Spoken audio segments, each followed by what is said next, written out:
Hello students, आज हम लोग देखने वाले हैं जैक बोर्ड के क्लास 9 का टर्म 2 का मैथ्स का मॉडल सेट 3, जिसमें आज हम लोग कवर करेंगे सेक्शन बी। इससे पहले सेक्शन ए में इससे पहले वीडियो डाल चुका हूं और सेट 1 और 2 का भी वीडियो अपलोड हो चुका है। आप लोग जो नहीं देखें हैं ज़रूर देखें, और इसका सेक्शन सी भी जल्द ही अपलोड हो जाएगा। प्रश्न नंबर 8 में दिया है, सिद्ध करें कि समांतर चतुर्भुज के विकर्ण एक दूसरे को समद्विभाजित करते हैं। तो इसके लिए सबसे पहले हम लोग एक समांतर चतुर्भुज ले लेते हैं, जिसका नाम हम लोग दे देते हैं A B C D. A B C और डी, और इसके विकर्ण हम लोग ले लेते हैं ए सी और बी डी। हमें ये सिद्ध करना है, ओ हम लोग ले लेते हैं जहाँ पे दोनों विकर्ण प्रतिच्छेद करते हैं। हमें सिद्ध करना है ए ओ बराबर होता है सी ओ के और ओ बी बराबर होगा ओ डी के। ठीक है, हम लोग रचना क्या किए, ए बी सी डी एक समांतर चतुर्भुज है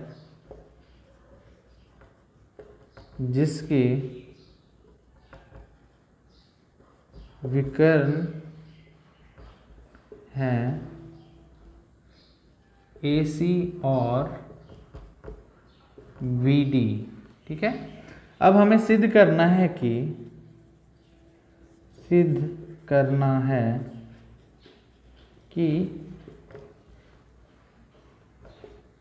ए ओ बराबर ओ सी होगा और ओ बी बराबर ओ डी होगा। ये हमें सिद्ध करना है।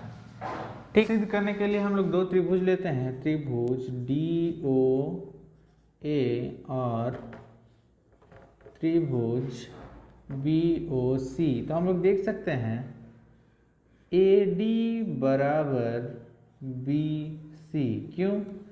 एक समांतर चतुर्भुज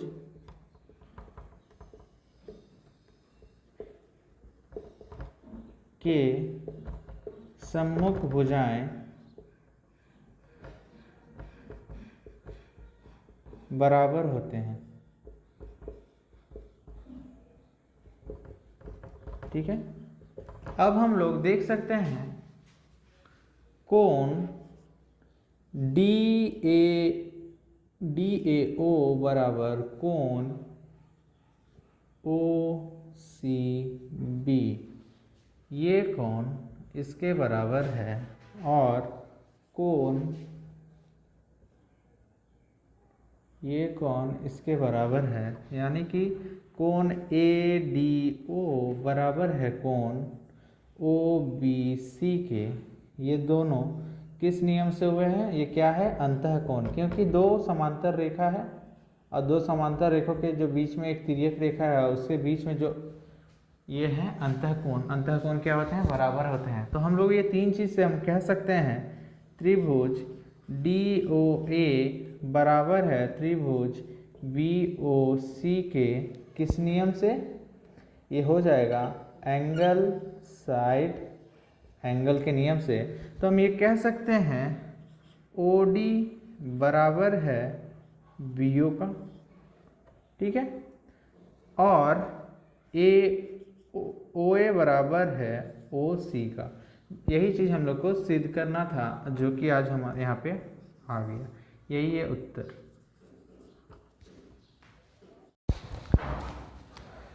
प्रश्न में दिया है ABCD एक समांतर चतुर्भुज है जहाँ पे AE लंब है DC पे तथा CF लंब है AD पे। AB बराबर 16 सेंटीमीटर, AE बराबर 8 सेंटीमीटर, CF बराबर 10 सेंटीमीटर और AD हमें निकालना है। AB अगर हमारा 16 सेंटीमीटर है तो ये DC बराबर भी 16 सेंटीमीटर होगा, क्योंकि समांतर चतुर्भुज के जो सम्मुख भुजाएं होते हैं वो बराबर होते हैं। और हमें पता है क्षेत्रफल एक चतुर्भुज का समांतर चतुर्भुज का होता है आधार गुने लंब। यहाँ पे आधार है DC बराबर DC गुना लंब बराबर AE। अब DC का मान है 16 सेंटीमीटर और AE का मान है 8 सेंटीमीटर। अगर हम इसको गुना करते हैं तो ये आएगा 128 सेंटीमीटर स्क्वायर। अब इसके बाद हम लोग को निकालना है कि अगर हम इस चतुर्भुज का क्षेत्रफल ABCD का आधार अगर हम AD को मानते हैं तो भी समान आना चाहिए हम लोग को, गुना लंब, ये हम लोग जानते हैं। अब हम लोग क्षेत्रफल ABCD का कितना आ गया हमारे पास 128 सेंटीमीटर स्क्वायर, और आधार है AD और इस पे जो लंब है CF। अब हम AD बराबर लिख सकते हैं, जो कि हम लोग को निकालना है तो AD, और CF मान हम लोग का है 10 सेंटीमीटर। ठीक है, अब हम इसे कह सकते हैं 128 सेंटीमीटर स्क्वायर, और ये अगर गुणा से इधर आता है तो ये हो जाएगा भाग बराबर AD। तो सेंटीमीटर से 1 सेंटीमीटर गया और ये हो जाएगा AD बराबर 12.8 सेंटीमीटर। यही उत्तर हो जाएगा।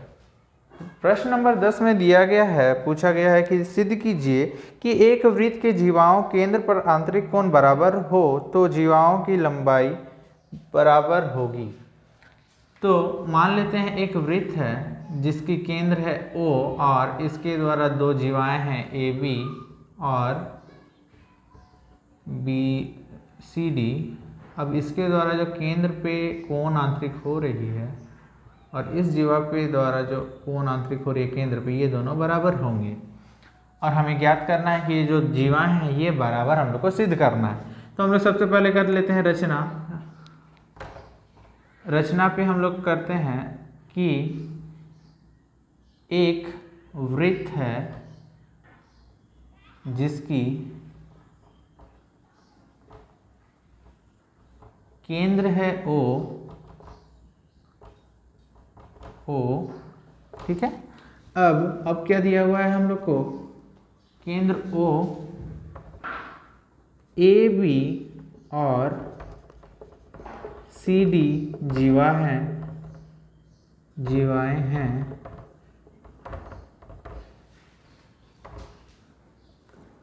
अब दिया गया है कोण AOB बराबर है कोण COD के। हमें सिद्ध करना है कि AB बराबर होगा CD का। ठीक है, तो हम लोग देखते हैं दो त्रिभुज लेते हैं, त्रिभुज AOB और त्रिभुज COD। ठीक है, अब दो त्रिभुज में हम लोग देख सकते हैं AO बराबर है CO के और BO बराबर है DO के। क्यों? त्रिज्याएं हैं, एक वृत्त के त्रिज्याएं हैं। तो ठीक है, अब क्या दिया है, कोण AOB बराबर है कोण COD के, ये दिया है। तो हम कह सकते हैं त्रिभुज AOB बराबर है त्रिभुज COD, किस नियम से, साइड एंगल साइड के नियम से। तो अगर हम यहाँ से कह सकते हैं AB बराबर होगा CD, AB बराबर होगा CD के, किस नियम से, CPCT के नियम से। यही सिद्ध हम लोग को करना था। देखते हैं प्रश्न नंबर 11, जिसमें दिया गया है कोण ABC 69 डिग्री है और कोण BCA 31 डिग्री है, और हम लोग को निकालना है कोण BDC। हमें ये कोण निकालना है। तो उससे पहले हम लोग इस त्रिभुज देखते हैं, त्रिभुज ABC में हम कह सकते हैं कोण ABC प्लस कोण BCA प्लस कोण CPD ए बी बराबर 180 डिग्री होगा। त्रिभुज के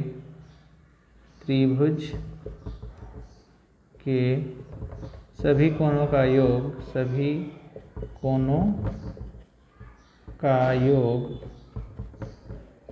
180 डिग्री होता है।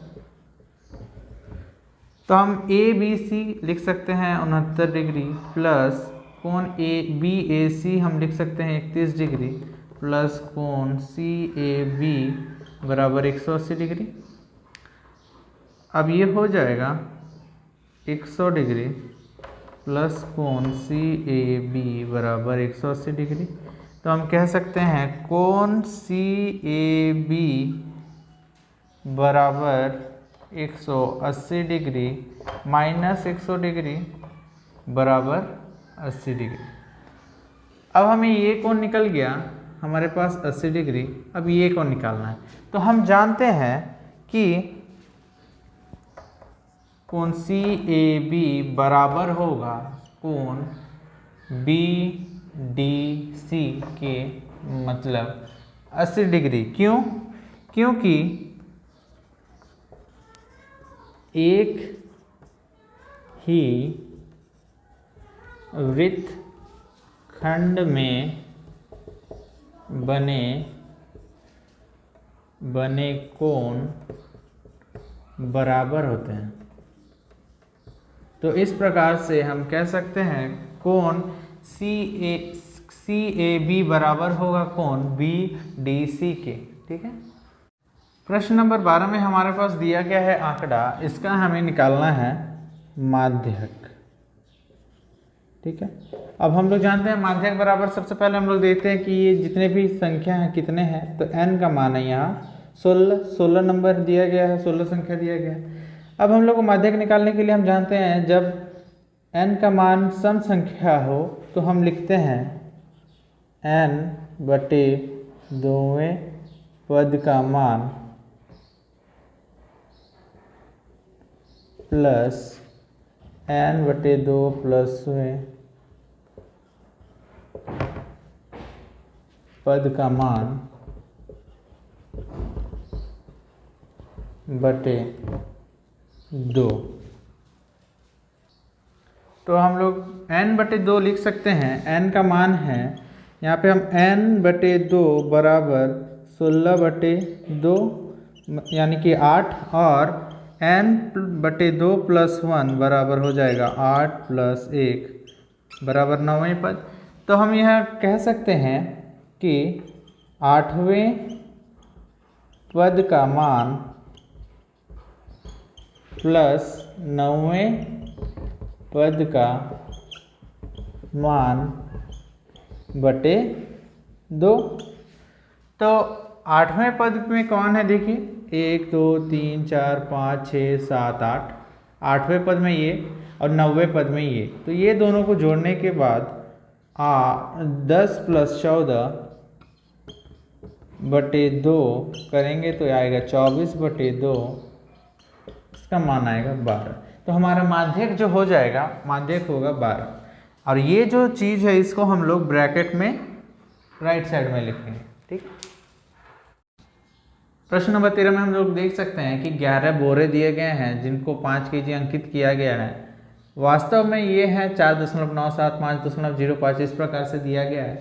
हमें निकालना है कि प्रायिकता जो बोरियां 5 kg से अधिक हैं। तो हम लोग लिखते हैं कुल बोरे जो 5 kg से अधिक है। तो कुल कितने ऐसे बोरे हैं जो 5 kg से अधिक है? यहाँ 5 kg को नहीं लेना है क्योंकि 5 से अधिक बोला गया। तो 1 2 3 4 5 6 7, तो 7 बोरियां हैं जो 5 kg से अधिक है। अब कुल बोरों की संख्या कितनी है? कुल बोरों की संख्या है 11। तो प्रायिकता अगर हमारा क्या हो जाएगा, PE बराबर 7 बटे 11। ठीक है, यही हमारा आंसर हो जाएगा।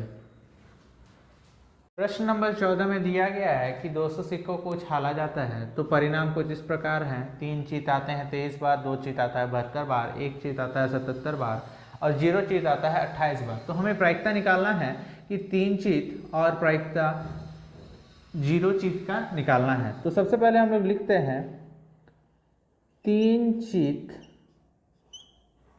आने की घटना E1 बराबर 23 और कुल चीतों की संख्या, कुल सिक्कों की संख्या, सिक्कों की संख्या कितने थे 200।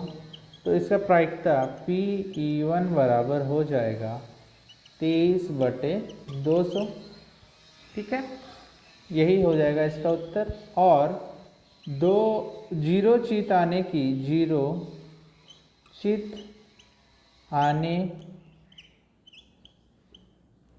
की घटना E2 कितनी है, कितने बार है 28 बार। कुल सिक्कों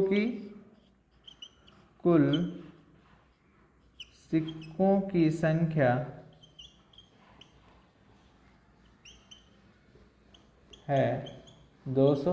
तो इसका प्रायिकता हो जाएगा PE2 बराबर 28/200 और हम 4 से भाग देते हैं तो 4 7 28 और 4 × 50 बराबर 200। तो इसका प्रायिकता निकल जाएगा 7/50। यही हो जाएगा आंसर।